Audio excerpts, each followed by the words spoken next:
কৃষ্ণ আজকে আবার আমি তোমাদের ক্লাস নেব। তো আমি আগের ক্লাসে তোমাদের এই বিপরীত বৃত্তীয় অপেক্ষক সমূহের সূত্রগুলো বলেছি, বুঝিয়ে দেব। তো আমি সেটা এখন বুঝিয়ে দিচ্ছি, তারপরে আমি লিমিট অধ্যায় থেকে অঙ্ক করাবো।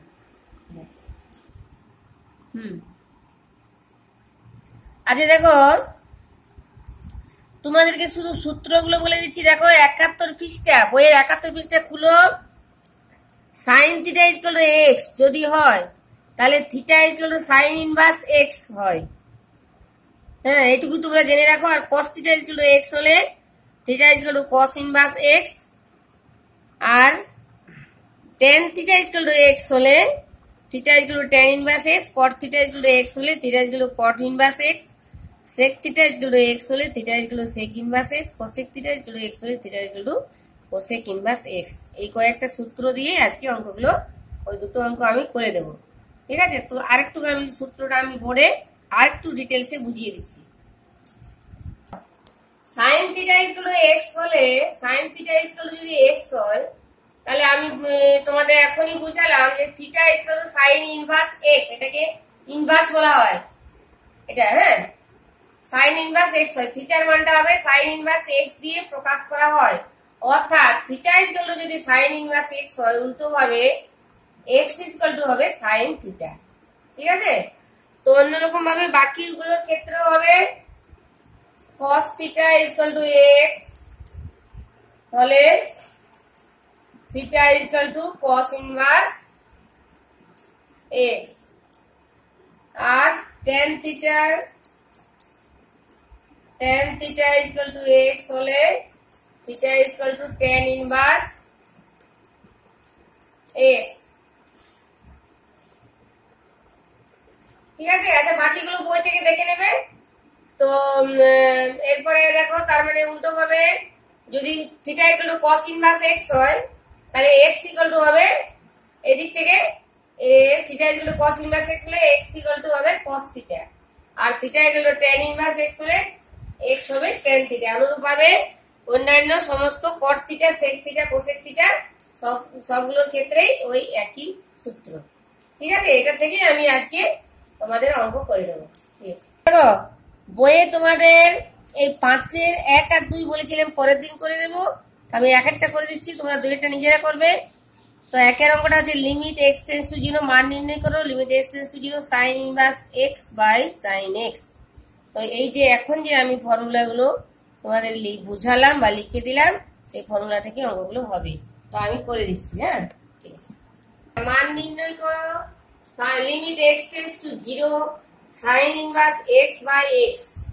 ঠিক আছে? তো আমি এখনই তোমাদের সূত্রটা করালাম যে, তো sign inverse x equal to z যদি মনে করি, তাহলে কি হবে? x ইকুয়াল টু কি হবে? সাইন z হবে। এক্ষুনি করলাম একটু আগে।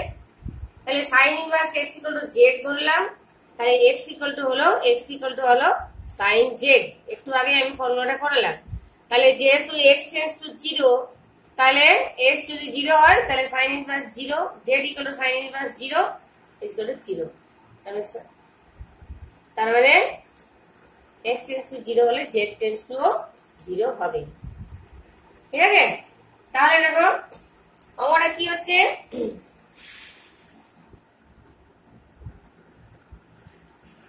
তার মানে x টেন্ডস টু 0 হলে sign inverse 0 equal to sine inverse sign 0 equal to 0 equal to z। ঠিক আছে? তার মানে z টেন্ডস টু 0 হবে। তো দেখো ওটা হচ্ছে limit x tends to 0 sin inverse x by x equal to limit, তাহলে কি দাঁড়ালো? sin inverse x equal to z, আর z tends to 0 z by x equal to sin z। তাহলে ইকুয়াল টু হলো 1 by limit z tends to 0 sin z by z equal to হচ্ছে 1 by নিচে হচ্ছে 1 equal two 1। আচ্ছা, ঠিক আছে?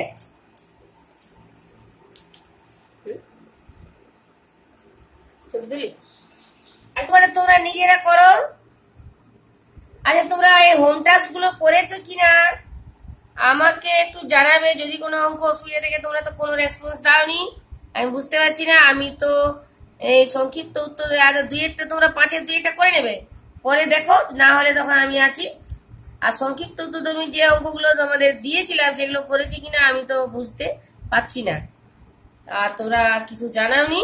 সুতরাং আমি দীর্ঘ উত্তর ধর্মী দেখো 1-এর 1-2 এটা দুটো করবে না, এই দুটো তোমাদের আউট অফ সিলেবাস। হ্যাঁ, এই 1-এর 1-2 করার দরকার নেই, আমি 2-এরটা করে দিচ্ছি তোমাদের, 2-এর অঙ্কটা। ঠিক আছে, 1-এর 1-2 করার দরকার নেই, এটা আউট অফ সিলেবাস, 2-এর 1-টা করে দিচ্ছি। কি আছে অঙ্কটা আছে যে দেখাও যে limit x tends two 1 4 to the power x minus 4 by x minus 1 equal to 8 log 2 to the base a, এটা প্রমাণ করতে হবে। ঠিক আছে, আমি করে দিচ্ছি। দেখো অঙ্কটা হচ্ছে limit x tends two 1 4 to the power x minus 4 by x minus 1, তাহলে x minus 1 equal to z মনে করি, যেহেতু x টেন্ডস টু 1 তাহলে z টেন্ডস টু 0, তাহলে অঙ্কটা গিয়ে দাঁড়ালো x ইকুয়াল টু কত হচ্ছে x minus 1 equal to z, তাহলে x equal to z plus 1, তাহলে হলো limit z tends to 0 4 to the power z plus 1 minus 4 by z equal to limit z tends to 0। তাহলে এখান থেকে 4 common নিচ্ছি, 4 common নিলে এখানে 4 টু দি পাওয়ার z থাকে minus 1 by z equal to 4 টাকে বাইরে নিয়ে এলাম, limit z tends to 0 4 to the power z minus 1 by z equal to, এটা সমান আমরা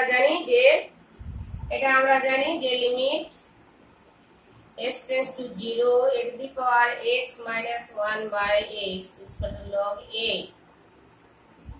to the base c, তো এটা অনুযায়ী হলো log 4 to the base c equal to log 4 সমান হচ্ছে 2 log 2, 4 into 2 log 2 is equal to 8 log 2 to the base c root। ঠিক আছে, ওটা টুকে নাও।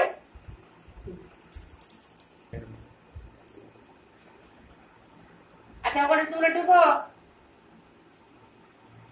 তো হয়ে গেছে, মুছে দিচ্ছি।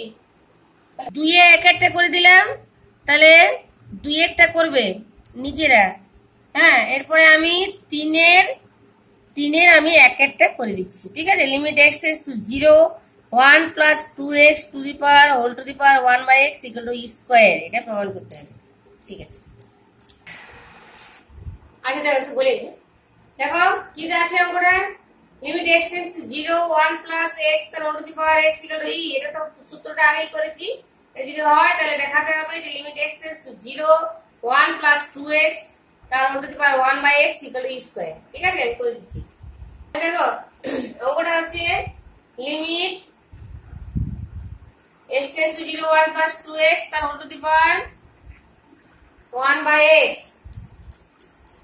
তাহলে equal to limit x tends to 0 1 plus 2x তার whole to the power কি করলাম 1 by x থেকে 1 by 2x করলাম, তাহলে 2 দিয়ে উপরে নিচে গুণ করলাম, 2 দিয়ে এখানে গুণ, তাহলে এখানে উপরেও গুণ দিয়ে হলো limit x tends to 0 1 plus 2x তার whole to the power 1 by 2x তার whole square equal to whole of limit z। আর দেখো 2x equal to z ধরে নিলাম মনে করি, তাহলে x tends to 0 যেহেতু অতএব z tends to 0, তাহলে equal to হলো ব্র্যাকেট দিয়ে limit z tends to 0 1 plus z to the power 1 by z তার হোল স্কয়ার equal to এটা সমান হচ্ছে e তার স্কয়ার, তার মানে e স্কয়ার। ঠিক আছে, এবারটা একটা করে দিলাম, নিশ্চয়ই বুঝতে পেরেছো।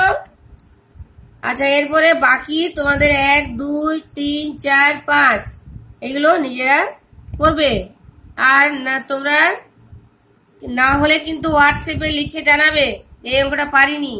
হ্যাঁ, তোমরা কিন্তু কিছু জানাচ্ছ না, আমি বুঝতে পারছি না অঙ্কগুলো করছো কিনা। ঠিক আছে, এবার আমি দেখো নেক্সট চ্যাপ্টার 2 হচ্ছে অবিচ্ছিন্নতা বা সন্ততা এবং অন্তর্কলন যোগ্যতা। এটা যে পৃষ্ঠা হচ্ছে 222 নেক্সট। ঠিক আছে, তোমরা দেখো অবিচ্ছিন্নতা বা সন্ততার সংজ্ঞা পৃষ্ঠা হচ্ছে 200, পৃষ্ঠা আছে 223। ঠিক আছে, অবিচ্ছিন্নতা বা সন্ততা কাকে বলা হয়? কোন একটা অপেক্ষক সন্তত কখন আমরা বলবো? দেখো বইয়ে লেখা আছে, বইয়েরটা আমি বুঝিয়ে দিচ্ছি। দেখো, মনে করো এফএক্স হলো এক্স এর একটি এক মান বিশিষ্ট অপেক্ষক। এক্স ইকুয়াল টু এ বিন্দুতে, এক্স ইকুয়াল টু এ হলো অপেক্ষকটি সংজ্ঞার অঞ্চলের অন্তর্গত একটি বিন্দু। একটি এক্স একটি চলমান রাশি, তার মধ্যে এফএক্স হলো একটা অপেক্ষক, একটা এক্স একটি এক মান মানে চলমান রাশি বিশিষ্ট এক মান বিশিষ্ট অপেক্ষক। এক্স ইকুয়াল টু এ হলো অপেক্ষকটির সংজ্ঞার অঞ্চলের অন্তর্গত। এক্স ইকুয়াল টু এ একটা বিন্দু, তাহলে এক্স ইকুয়াল টু এ বিন্দুতে এফএক্স অপেক্ষকটিকে সন্তত বা অবিচ্ছিন্ন বলা হবে। অবিচ্ছিন্ন কখন বলা হবে? মানে যদি এফ এ সংজ্ঞাত হয়, মানে এক্স ইকুয়াল টু এ বিন্দুতে এফএক্স এর এফএক্স সংজ্ঞাত হবে। সংজ্ঞাত অর্থাৎ সংজ্ঞাত অর্থে এক্স ইকুয়াল টু এ বিন্দুতে এফএক্স সংজ্ঞাত, মানে এক্স ইকুয়াল টু এ বিন্দুতে এফএক্স এর একটি মান পাওয়া যাবে। তখন বলা হবে যে এফএক্স সংজ্ঞাত। এক্স ইকুয়াল টু এ বিন্দুতে এফএক্স এর একটি নির্দিষ্ট সসীম মান থাকবে। এফএক্স সংজ্ঞাত হবে অর্থাৎ এক্স ইকুয়াল টু এ বিন্দুতে এফএক্স এর একটি নির্দিষ্ট সসীম মান থাকবে। আর 2 নম্বর হচ্ছে limit x tends to a f x এর মানের অস্তিত্ব থাকে। হ্যাঁ, একটা নির্দিষ্ট limit x tends to a f x এর মান থাকবে। আর limit x tends to a f x equal to f a হবে। অর্থাৎ অন্যভাবে বলা যায় যে অপেক্ষক এক্স ইকুয়াল টু এ বিন্দুতে সন্তত হবে যদি limit x tends to a plus 0 f x, অর্থাৎ ডান পক্ষের সীমা limit x tends to a plus 0 মানে right hand limit f x equal to limit x tends to a minus 0 f x equal to left hand limit f x equal to f a যদি হয়। তার মানে যদি রাইট হ্যান্ড লিমিট এফএক্স আর left hand limit f x equal to যদি f a হয়, তাহলে আমি বলবো যে এফএক্স অপেক্ষকটি এক্স ইকুয়াল টু এ বিন্দুতে সন্তত। ঠিক আছে? আচ্ছা, আমি বোর্ডে আবার বুঝিয়ে দিচ্ছি তোমাদের।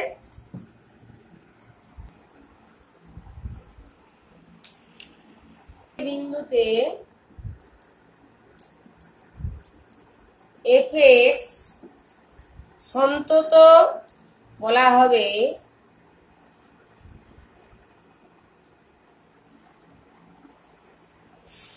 সন্তত বা অবিচ্ছিন্ন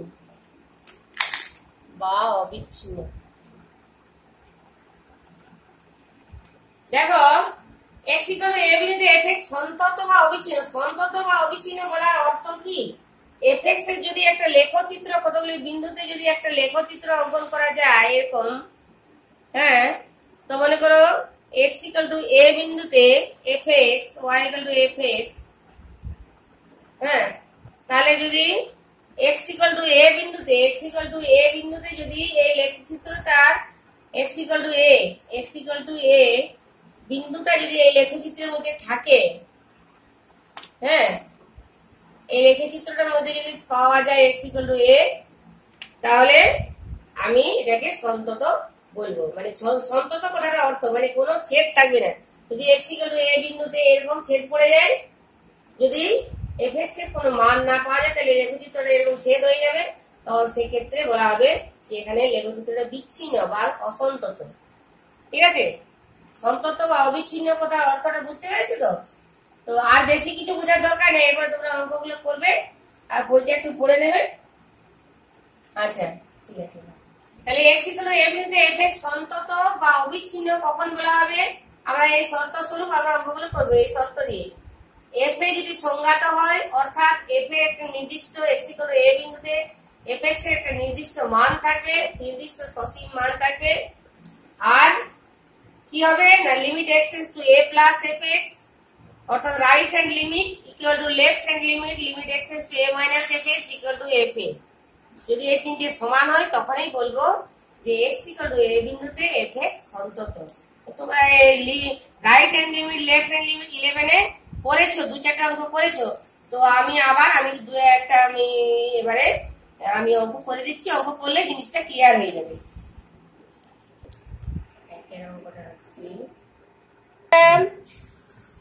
230 পৃষ্ঠা 230 পৃষ্ঠা প্রশ্নমালা 2a বার করো। হ্যাঁ, এবার দেখো বহু বিকল্পী আছে, এগুলো আমি আজকে কিছুই করাচ্ছি না। অতি সংক্ষিপ্ত উত্তরধর্মী অঙ্ক আছে, এগুলো করাচ্ছি না, আমি নেক্সট ক্লাসে করাবো। আর সংক্ষিপ্ত উত্তরধর্মী, দেখো সংক্ষিপ্ত উত্তরধর্মী একের অঙ্কটা আজকে করে দিচ্ছি। এটা করে দিলে একেরটা দুই একটা করে দেবো, তোমরা অনেকগুলো অঙ্ক করতে পারবে। তারপরে আমি এই আগের অঙ্কগুলো আমি নেক্সট ক্লাসে আমি তখন বোঝাবো তোমাদের, যদি পারো তো করবে, আর নাহলে আমি বুঝিয়ে দেবো। ঠিক আছে? তো একের অঙ্কটা দেখো, একটি অপেক্ষক fx এর সংজ্ঞা নিম্নরূপ যে fx equal to x cube minus 3 যখন x less than equal to 2 equal to x square plus 1 যখন x গ্রেটার দেন 2। তাহলে প্রমাণ করো যে fx অপেক্ষক x ইকুয়াল টু 2 বিন্দুতে সন্তত। ঠিক আছে? ওপর আমি লিখলাম, দেখো একটি অপেক্ষক x এর সংজ্ঞা কেমন না, fx equal to x cube minus 3 যখন x less than equal to 2 equal to x square plus 1 যখন x গ্রেটার দেন 2। তাহলে প্রমাণ করতে হবে যে fx অপেক্ষক x ইকুয়াল টু 2 বিন্দুতে সন্তত। তো তোমরা left hand limit right hand limit ডান পক্ষের সীমানা বাম পক্ষের সীমানা 11 এ মনে হচ্ছে দুই একটা করেছো। তো যাই হোক, এরপরে আমরা আবার নতুন করে করব। তো দেখো এখানে fx equal to x cube minus 3 যখন x less than equal to 2, তার মানে আমরা x আর equal to x square plus 1, fx equal to x square plus 1 যখন x গ্রেটার দেন 2, তার মানে আমাদের রাইট হ্যান্ড লিমিটটা কি হবে, x টেন্ডস টু 2 প্লাস, তার মানে এইটা হবে রাইট হ্যান্ড লিমিট, এইটা হবে। আর এখানে 2 মাইনাসে হবে এইটা, আর x ইকুয়াল টু 2 তেও হবে, এই মানটাই আমরা নেব। ঠিক আছে? ব্যাস, তাহলে তারপরে আমি লাস্ট লেখা দিই। আমি দেখো limit x tends to 2 plus fx আমরা দেখতে পেলাম, এটা x tends to right hand লিমিটটা হবে x স্কয়ার, অঙ্কটা অনুযায়ী limit x tends to 2 plus x square plus 1 যেখানে x গ্রেটার দেন 2 সেই মানটাই হবে। তাহলে ইকুয়াল টু হচ্ছে 2 স্কয়ার প্লাস 1 ইকুয়াল টু 5, আর limit x tends to 2 minus মানে left hand limit fx equal to x tends to 2 minus x cube minus 3 equal to 2 cube minus 3 equal to 8 minus 3 equal to 5. f of 2 equal to হচ্ছে x cube minus 3 আর equal to 2 cube minus 3 equal to 5. তাহলে দেখো তিনটেই সমান হচ্ছে, limit x tends to 2 plus fx equal to limit x tends to 2 minus fx equal to limit f equal to f2. তাহলে আমরা কি বলবো যে অতএব fx অপেক্ষকটি x equal to 2 বিন্দুতে সন্তত। ঠিক আছে? তাহলে আমরা এবার লিখছি,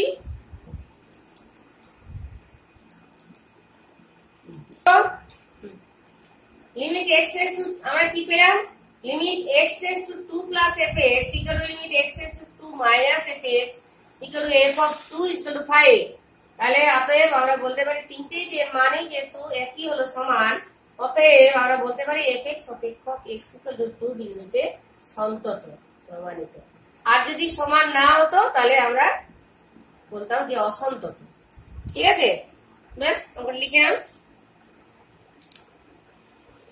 আচ্ছা, 2 এর অঙ্কটা আমি করে দিচ্ছি। হ্যাঁ, 2 এর অঙ্কটা করে আজকে আমি ছেড়ে দিচ্ছি, তারপর তোমরা যতগুলো যেগুলো পারবে করবে। দেখো fx অপেক্ষকের সংজ্ঞা নিম্নরূপ, কিরকম না, fx equal to half 1/2 minus x যখন x less then 3 equal to 1 যখন x equal two 3 equal to x minus 1/2 যখন x গ্রেটার দেন 3। তাহলে আমাকে বার করতে হবে f of 3 minus 0, f of 3 plus 0, f of 3 নির্ণয় করতে বলেছে, আর x ইকুয়াল টু 3 বিন্দুতে fx সন্তত কিনা সেটা আমাকে বার করতে হবে একাতে। ঠিক আছে? না এখন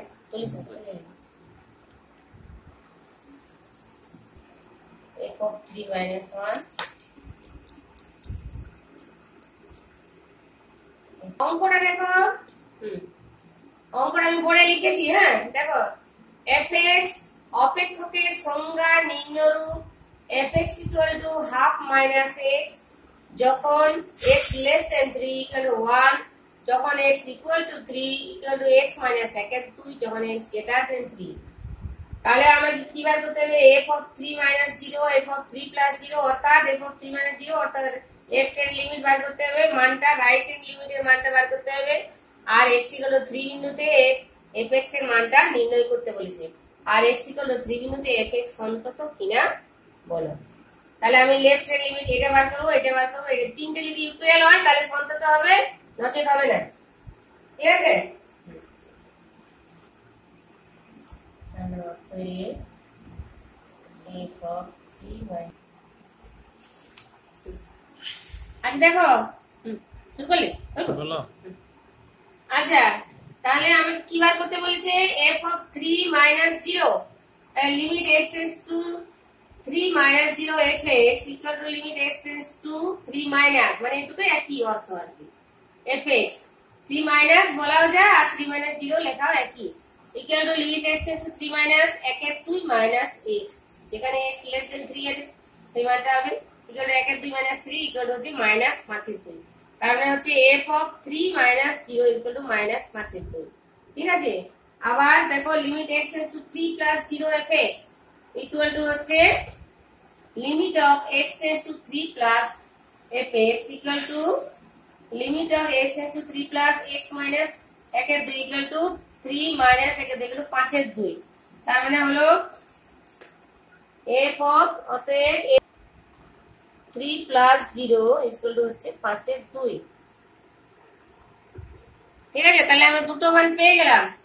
আচ্ছা অঙ্কটা টুকে নাও, এরপর আমরা f3 এর মান বার করব।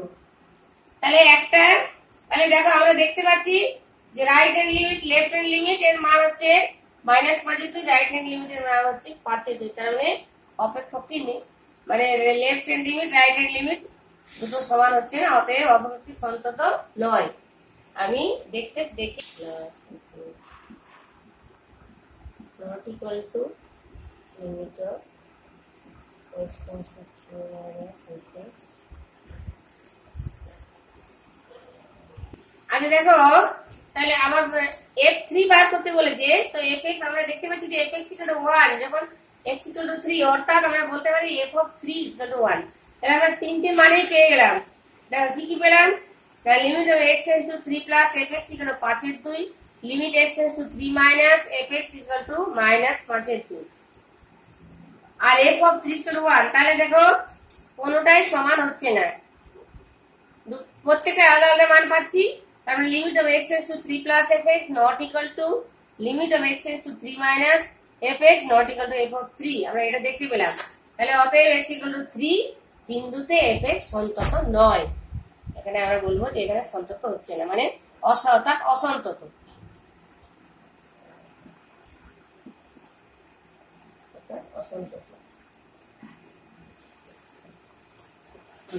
ঠিক আছে? আশা করি বুঝতে পেরেছ। অতি সংক্ষিপ্ত দেখো 5-এরটা যদি না করতে পারো না করবে, 6-এর 1-2 করতে পারবে, 7-এর 1-1টা করতে পারবে। ঠিক আছে? চেষ্টা করবে, না পারলে তখন আমি নেক্সট ক্লাসে হবে, আর 8-এর গুলো আমি পরে দেখিয়ে দেবো। আর এদিকে দেখো এই পাতাটা, এইগুলো দেখো 3, 4, তারপরে তোমার এদিকে দেখো দীর্ঘত্বধর্মীর 1, 2 করতে পারবে। এদিকে গুলো যতগুলো পারবে তোমরা করবে, বেছে বেছে দেখবে, বেশ কিছু অঙ্ক করা হয়ে যাবে। তো সেগুলো যেগুলো হবে সেগুলো করবে, তারপরে আগামী ক্লাসে হবে। ঠিক আছে? আজকে